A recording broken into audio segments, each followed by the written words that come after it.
Maomao, a resident of the red light district, is asked by her father to deliver medicine to the verdigree's house, warning her to be wary of the recent kidnappings. Maomao complies and departs for the verdigree's house.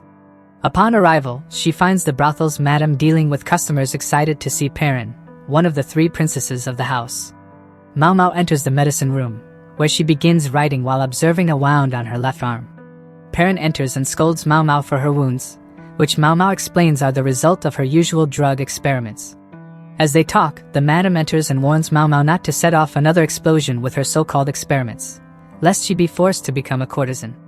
Annoyed, Maomao quickly informs the madam that she has left the medicine and leaves, just before 2 other women enter the room, thinking they heard her voice. As Maomao walks to the herb plot, she curses the madam for always trying to make her into a courtesan. Once she reaches the herb plot, she is kidnapped by human traffickers. Maomao worries about her father's anxiety as her captors take her to their destination, the Imperial Palace. As winter falls, Lady Lihua gives birth to a prince with the support of the rear palace physician.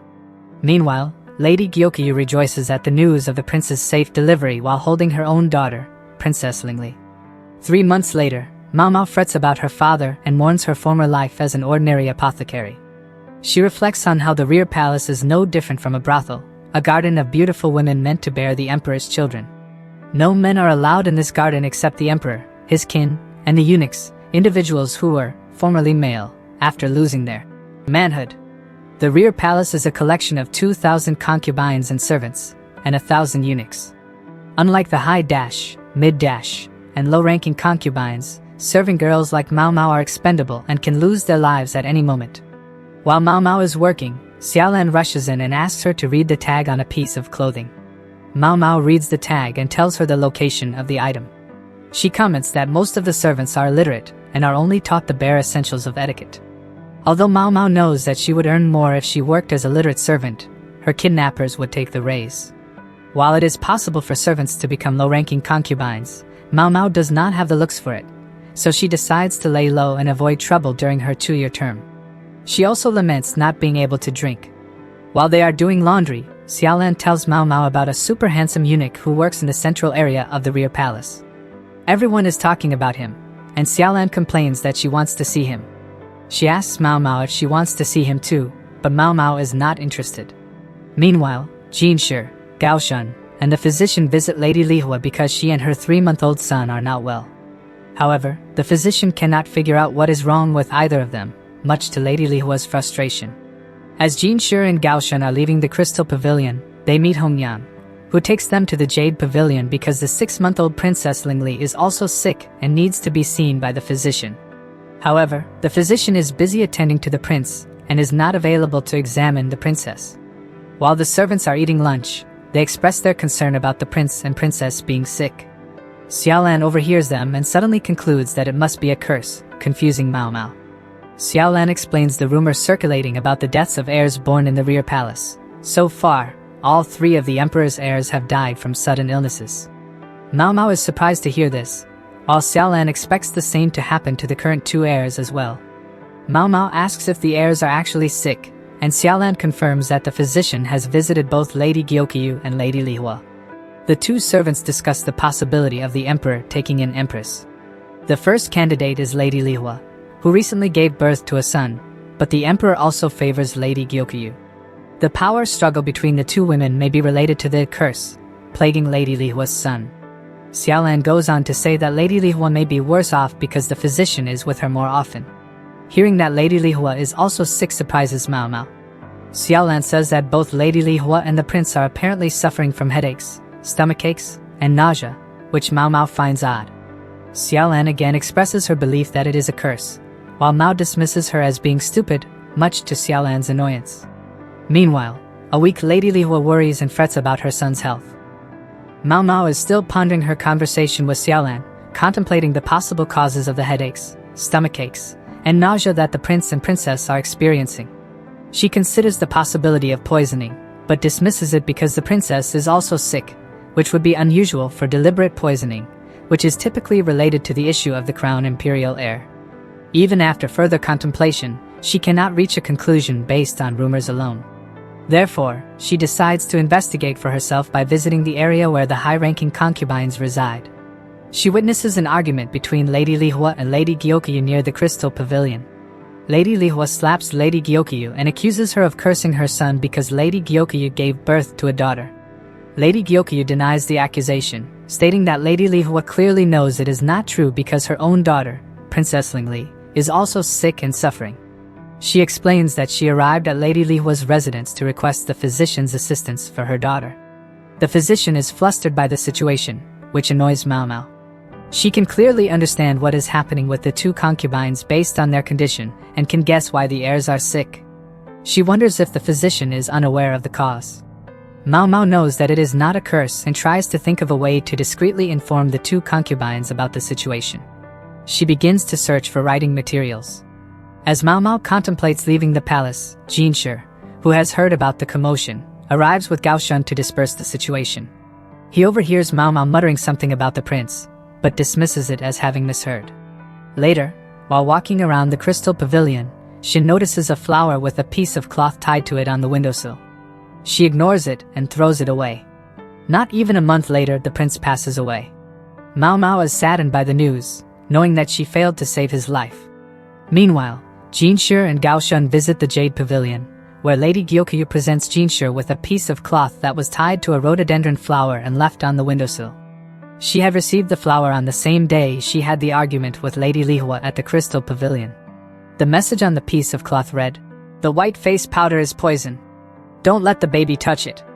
Upon reading the message, Lady Gyokyu realizes that ignorance is truly a sin. She and Jinshi contemplate who sent the message. It could not have been the palace physician, since the message was presented in a roundabout way, and the palace physician never discovered the source of the prince's illness. Lady Gyokyu asks for Jinshi's help to locate the person who sent the message. Jinshi remembers hearing a female servant muttering something about poison on the day of the argument. He agrees to Lady Gyokyu's request and asks permission to borrow the piece of cloth.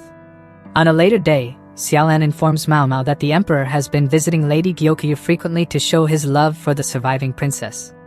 Maomao asks Xiaolan if she has heard anything about Lady Lihua, but Xiaolan does not have any news. Suddenly, a eunuch arrives and asks Maomao to report to the matron of the serving women immediately.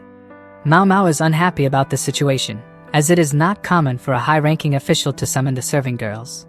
She wonders if it is just for some other work. As the girls enter the room under the watchful eyes of Gaoshun, he notices Maomao's repaired skirt. Jinshi arrives in the room and thanks the girls for coming. He receives a signal from Gaoshun and begins writing something on a piece of paper. The serving girls are smitten by Jinshi's looks, but Maomao is bothered by the arrival of an arrogant-looking woman. Jinshi introduces himself as the manager of the rear palace. Hearing his voice, Maomao realizes that the woman is a man and identifies him as the good-looking eunuch that Xiaolan mentioned before. As Jinshi continues to write, Maomao comments on the wastefulness of such a handsome man becoming a sterile eunuch. Jinshi finishes writing his message, which reads, "You with the freckles stay here." He shows it to the gathered serving girls. Maomao is surprised to read the message, and the nearby serving girls are confused. Jinshi dismisses the serving girls and tells them to return to their room. The serving girls are surprised, but they slowly start to leave as ordered. Maomao is stuck contemplating the situation, wondering how she ended up getting Jinshi's attention. She thinks it might be related to the message she sent earlier. She realizes too late that it was all a trap. Since most of the serving girls are illiterate, no one other than Maomao can read the message. This reveals her as the writer of the message. As she tries to escape, Jinshi casually catches her and reminds her that he told her to stay behind. He tells her to follow him quietly. Maomao is annoyed that the handsome eunuch touched her, and she even dusts off the spot he touched. As they walk, Jinshi mentions that Maomao's background record says she is illiterate. Maomao casually tries to feign innocence, saying that she is of low birth, and there must have been some mistake. Maomao resolves to not admit anything and pretend to be ignorant until the end to make things easier for herself. She is frustrated and wonders how Jinshi found out about the message, as she was very secretive about it. She immediately labels Jinshi as a mistrustful person and wonders why he isn't doing something else rather than targeting her. Jinshi and Maomao arrive at the Jade Pavilion, and Hongyan welcomes them inside. Maomao wonders whether she will be punished and hopes she makes it out alive. They arrive at the room of Lady Gyokyu, who is holding the healthy and laughing Princess Lingli. Seeing Princess Lingli healthy, Maomao is glad that she was saved.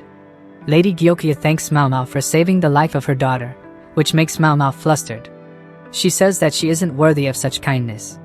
Lady Gyokyu expresses that any amount of gratefulness isn't enough for saving the life of her daughter, but Maomao, fearing getting too involved, decides to feign ignorance.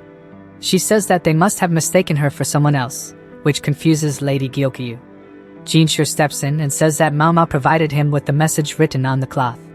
As Maomao tries harder to feign ignorance, Jinshur also points out that the cloth used to write the message is something issued only for the serving girls, especially those who handle laundry like her. He asks her whether she ripped her skirt or not. With no way out, Maomao finally gives up. When Jinshur asks Maomao why she wrote a message and left it with a flower, she replies that she had figured out the reason behind the situation on that day. The makeup powder was the main cause. Many courtesans in the brothel where Maomao grew up had used similar high-end powder and eventually been poisoned and killed by it. They had traded their lives for beauty, but in the end, they lost both. Maomao reveals that before she started working in the rear palace, she was something of an apothecary and was very familiar with poisons. Jinshur asks Lady Gyokyu about the powder, and she informs him that the baby's nurse had used it. The nurse had said that the whitening effect of that powder was better than the other ones. The nurse had suddenly taken ill, so Lady Gyokyu had given her a leave of absence and paid her wages. Lady Gyokyu again contemplates that being ignorant is a sin, as she didn't pay attention to what her daughter was putting in her mouth. Jinshur also feels guilty, knowing that if he had known the information earlier, he could have saved the lives of many others, including the prince. Lady Gyokyu states that after seeing the message, she quickly tried to inform Lady Lihua about it. But because of the incident before, Lady Lihua had grown more distrustful of her and didn't listen to her warnings. In the end, Maomao asks what she can do for them. Lady Gyokyu happily responds that she wants Maomao to immediately start working for her as the new lady-in-waiting. Her plans of keeping a low profile completely ruined, Maomao leaves the Jade Pavilion in hysterics. How was the video? We hope it was good. If so, please check these videos. Also, please comment down your thoughts and your suggestions for future videos. If you haven't already, please consider subscribing now to show the support to our channel.